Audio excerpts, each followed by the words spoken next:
नमस्कार विद्यार्थी मित्रांनो, अभ्यास अलर्ट या आपल्या यूट्यूब चॅनलवरती आपलं स्वागत आहे. तर विद्यार्थी मित्रांनो, आज आपण पाहणार आहोत 12 एप्रिल 2026च्या अत्यंत महत्त्वाच्या चालू घडामोडी. तर व्हिडिओ पहिल्यापासून शेवटपर्यंत पाहण्याचा प्रयत्न करा. अतिशय महत्त्वाचे आणि निवडक प्रश्न असणार आहेत जे की तुम्हाला कोणत्याही स्पर्धा परीक्षेमध्ये डायरेक्ट विचारले जाऊ शकतात. तर विद्यार्थी मित्रांनो बघा, आजचा प्रश्न क्रमांक 1 आहे. एव्हरेस्ट बेस कॅम्पवर सायकलने पोहोचणारी पहिली भारतीय महिला कोण बनली आहे? तर विद्यार्थी मित्रांनो बघा, इम्पॉर्टंट प्रश्न आहे. याचं उत्तर असणार आहे ऑप्शन नंबर बी म्हणजेच दिव्या सिंग. तर बघा, नुकतीच एव्हरेस्ट बेस कॅम्पवर सायकलने पोहोचणारी पहिली भारतीय महिला दिव्या सिंग ही बनलेली आहे. ओके, तर महत्त्वाचा प्रश्न आहे विद्यार्थी मित्रांनो, बघूयात आपण याबद्दल. बघा, एव्हरेस्ट बेस कॅम्पवर सायकलने पोहोचणारी पहिली भारतीय महिला म्हणजे दिव्या सिंग आहे. आणि दिव्या सिंग ही उत्तर प्रदेश या राज्यामधील गोरखपूर येथील आहे. ओके, तर बघा, दिव्या सिंग यांनी 14 दिवसामध्ये सायकलने प्रवास पूर्ण केलेला आहे. तर लक्षात ठेवा विद्यार्थी मित्रांनो. चला पुढचा प्रश्न बघूयात आपण. प्रश्न क्रमांक 2 आहे बघा, न्यायालयीन निकालांमध्ये AI म्हणजेच आर्टिफिशियल इंटेलिजन्सच्या वापरावर बंदी नुकतीच कोणत्या उच्च न्यायालयाने घातली आहे? तर विद्यार्थी मित्रांनो बघा, याचं उत्तर असणार आहे ऑप्शन नंबर बी म्हणजेच गुजरात उच्च न्यायालय. तर बघा, गुजरात उच्च न्यायालयाने नुकतीच न्यायालयीन निकालांमध्ये AI म्हणजेच आर्टिफिशियल इंटेलिजन्स याच्या वापरावरती बंदी घातलेली आहे. तर बघा, बघूयात आपण याबद्दल. जे प्रतिबंधित बाबी आहेत त्या बघूयात आपण. बघा, पुराव्यांसाठी छाननी करणे, साक्षीदार किंवा वकिलांची वैयक्तिक माहिती हाताळणे आणि कायदेशीर कलमे लावण्यासाठी AI म्हणजेच आर्टिफिशियल इंटेलिजन्सचा वापर करता येणार नाही. ओके, तर लक्षात ठेवा विद्यार्थी मित्रांनो. आणि गुजरात या राज्याची राजधानी आहे गांधीनगर. चला पुढचा प्रश्न बघूयात आपण. प्रश्न क्रमांक 3 आहे बघा, भारत आणि कोणत्या देशादरम्यान सायक्लोन 2026 हा संयुक्त लष्करी सराव आयोजित केला आहे? तर बघा विद्यार्थी मित्रांनो, याचं उत्तर असणार आहे ऑप्शन नंबर डी म्हणजेच इजिप्त. तर बघा, सायक्लोन 2026 हा जो संयुक्त लष्करी सराव आहे तो भारत आणि इजिप्त या दोन देशादरम्यान दरवर्षी होत असतो. तर बघा, बघूयात आपण याबद्दल. बघा, हा जो सराव आहे तो भारत आणि इजिप्तमधील संयुक्त विशेष दलांचा म्हणजेच स्पेशल फोर्सचा एक सराव आहे. आणि या सरावाची नुकतीच म्हणजे यावर्षीची 4थी आवृत्ती आहे. हा सराव 9 ते 17 एप्रिल 2026 या कालावधीमध्ये आयोजित करण्यात आलेला आहे. तर बघा, याचे ठिकाण कुठं आहे? तर बघा, हा जो सराव आहे तो इजिप्तमधील अनशास येथे पार पडत आहे. लक्षात ठेवा, इजिप्त या देशामध्ये हा सराव पार पडत आहे. तर बघा, इजिप्त या देशाची राजधानी आहे कैरो. चला पुढचा प्रश्न बघूयात आपण. प्रश्न क्रमांक 4 आहे बघा, नीती आयोगाने जाहीर केलेल्या कृषी विपणन सुधारणा निर्देशांक म्हणजेच ॲग्रिकल्चरल मार्केटिंग रिफॉर्म इंडेक्स यामध्ये पहिल्या स्थानावरती कोण आले आहे? कोणते राज्य आले आहे? तर बघा विद्यार्थी मित्रांनो, याचं उत्तर असणार आहे ऑप्शन नंबर ए म्हणजेच महाराष्ट्र. तर आपले महाराष्ट्र राज्य हे नुकतेच ॲग्रिकल्चरल मार्केटिंग रिफॉर्म इंडेक्स या इंडेक्समध्ये म्हणजेच कृषी विपणन सुधारणा या निर्देशांकामध्ये पहिल्या स्थानी आलेले आहे. ओके, तर लक्षात ठेवा विद्यार्थी मित्रांनो, महत्त्वाचा प्रश्न आहे. ओके, तर बघा, महाराष्ट्राचे मुख्यमंत्री आहेत देवेंद्र फडणवीस आणि महाराष्ट्र राज्याचे राज्यपाल आहेत जिष्णू देववर्मा. तसेच महाराष्ट्राची राजधानी येते मुंबई आणि महाराष्ट्राची उपराजधानी आहे नागपूर. तर चला पुढचा प्रश्न बघूयात आपण. प्रश्न क्रमांक 5 आहे बघा, जगातील सर्वात शुद्ध पिण्याचे पाणी देणाऱ्या देशांच्या यादीमध्ये कोणता देश प्रथम स्थानी आला आहे? तर बघा विद्यार्थी मित्रांनो, याचं उत्तर असणार आहे फिनलंड म्हणजेच ऑप्शन नंबर डी याचं उत्तर असणार आहे. तर फिनलंड हा देश जगातील सर्वात शुद्ध पिण्याचे पाणी देणाऱ्या देशांच्या यादीमध्ये सर्वात प्रथम आलेला आहे. ओके, तर विद्यार्थी मित्रांनो बघा, महत्त्वाचा प्रश्न आहे.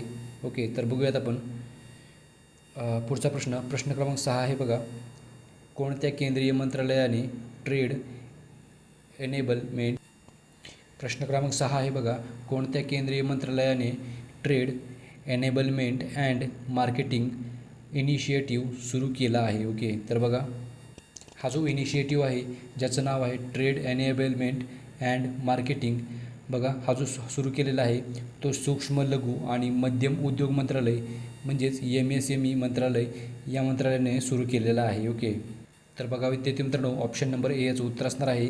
तर बघा, बघूयात आपण विद्यार्थी मित्रांनो. बघा याचा उद्देश काय असणार आहे, तर सूक्ष्म लघु आणि मध्यम उद्योगांना म्हणजेच MSMEs या उद्योगांना त्यांच्या उत्पादनांच्या मार्केटिंगसाठी मदत करणे आणि त्यांना जागतिक बाजारपेठेमध्ये स्पर्धात्मक बनवणे हा याचा उद्देश असणार आहे. तर बघा हा उपक्रम प्रामुख्याने open network for digital commerce याच्या माध्यमातून राबवला जात आहे. ओके, तर बघा जेणेकरून छोटे व्यापारी डिजिटल कॉमर्सचा वापर करून आपले व्यवसाय वाढवू शकणार आहेत. तर लक्षात ठेवा. तर बघा यामार्फत सुमारे 5 लाख सूक्ष्म आणि लहान उद्योगांना डिजिटल प्लॅटफॉर्मवर आणण्याचे सरकारचे उद्दिष्ट आहे. तर लक्षात ठेवा. चला पुढचा प्रश्न बघूयात आपण. प्रश्न क्रमांक 7 आहे बघा. एप्रिल 2026मध्ये हातमाग आणि यंत्रमाग विणकरांसाठी मोफत वीज योजना कोणत्या राज्य सरकारने सुरू केली आहे? तर बघा याचं उत्तर असणारा विद्यार्थी मित्रांनो ऑप्शन नंबर बी म्हणजेच आंध्र प्रदेश. तर बघा आंध्र प्रदेश या सरकारने बघा एप्रिल 2026मध्ये हातमाग आणि यंत्रमाग विणकरांसाठी मोफत वीज योजना सुरू केलेली आहे. तर बघा आंध्र प्रदेश या राज्याची राजधानी आहे अमरावती. तर बघा आंध्र प्रदेशचे मुख्यमंत्री आहेत चंद्राबाबू नायडू. तर विद्यार्थी मित्रांनो बघूयात आपण या योजनेबद्दल. तर बघा हातमाग विणकर म्हणजेच यांना दरमहा 200 युनिट मोफत वीज मिळणार आहे. तर बघा यंत्रमाग विणकर जे आहेत तर त्यांना दरमहा 500 युनिटपर्यंत मोफत वीज मिळणार आहे. तर बघा या योजनेचा उद्देश काय आहे, तर विणकरांचा उत्पादन खर्च कमी करून त्यांचे उत्पन्न वाढवणे आणि पारंपरिक उद्योगाला नवसंजीवनी देणे हा याचा मुख्य उद्देश असणार आहे. तर चला पुढचा प्रश्न बघूयात आपण. प्रश्न क्रमांक 8 आहे बघा. करदात्यांना मदत करण्यासाठी आणि कर अनुपालन सुलभ करण्यासाठी आयकर विभागाने सुरू केलेल्या AI सक्षम वेबसाईटचे नाव काय आहे? तर बघा याचं नाव आहे कर साथी. तर ऑप्शन नंबर ए याचं उत्तर असणार आहे. तर कर साथी असं या वेबसाईटचं नाव आहे. तर लक्षात ठेवा. तर विद्यार्थी मित्रांनो बघा याची अंमलबजावणी जी आहे ती बघा हे पोर्टल 1 एप्रिल 2026पासून लागू झालेले आहे आणि नवीन आयकर कायदा 2025 म्हणजेच इन्कम टॅक्स ॲक्ट 2025नुसार करदात्यांना मार्गदर्शन करण्यासाठी सज्ज करण्यात आलेले आहे. ओके, चला पुढचा प्रश्न बघूयात आपण. प्रश्न क्रमांक 9 आहे बघा. कोणत्या राज्यामध्ये उन्नत कृषी महोत्सव 2026 याचे प्रदर्शन आणि प्रशिक्षण आयोजित होणार आहे? तर बघा याचं उत्तर असणार आहे, तर ऑप्शन नंबर डी याचं उत्तर असणार आहे म्हणजेच मध्य प्रदेश. तर बघा मध्य प्रदेश या राज्यामध्ये उन्नत कृषी महोत्सव 2026 याचे प्रदर्शन आणि प्रशिक्षण आयोजित होणार आहे. तर विद्यार्थी मित्रांनो बघा मध्य प्रदेश बघा उत्तर आहे मध्य प्रदेश. तर मध्य प्रदेश या राज्याची राजधानी आहे भोपाळ.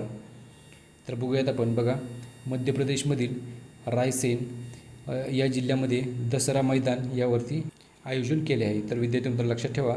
बघा याचा कालावधी आहे, हा जो महोत्सव आहे तो 11 ते 13 एप्रिल 2026 या कालावधीमध्ये पार पडत आहे. तर बघा याचे आयोजक कोण आहेत, तर बघा भारत सरकारचे कृषी आणि शेतकरी कल्याण मंत्रालय.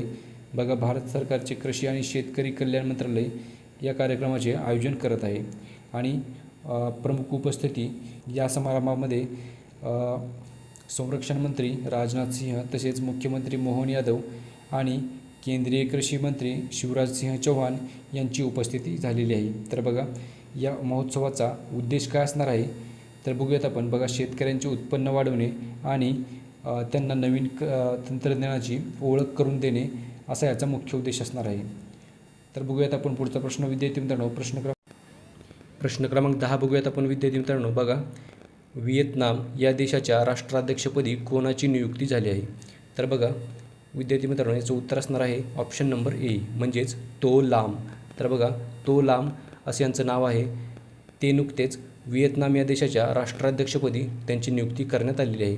तर विद्यार्थी मित्रांनो बघूयात आपण याबद्दल. व्हिएतनाम या देशाचे कम्युनिस्ट पक्षाचे सरचिटणीस तो लाम बघा त्यांचं नाव आहे तो लाम यांची एप्रिल 2026मध्ये व्हिएतनामच्या राष्ट्राध्यक्षपदी एकमताने निवड झालेली आहे. आणि बघा संसदेने त्यांनी 5 वर्षाच्या काळासाठी म्हणजेच 2026 ते 2031 या दरम्यान त्यांची नियुक्ती केलेली आहे. पक्ष आणि राज्य या दोन्हींवरती नियंत्रण मिळवून देशातील सर्वात शक्तिशाली नेते ते बनलेले आहेत. ओके, तर लक्षात ठेवा. तर विद्यार्थी मित्रांनो बघा याच प्रश्नाबरोबर जे करंट अफेअरचे प्रश्न होते ते सर्व आपण आजचे कव्हर केलेले आहेत. आणि व्हिडिओ कसा वाटला हे कमेंट करून तुम्ही नक्की सांगू शकता. तर भेटूयात आपण उद्या. धन्यवाद.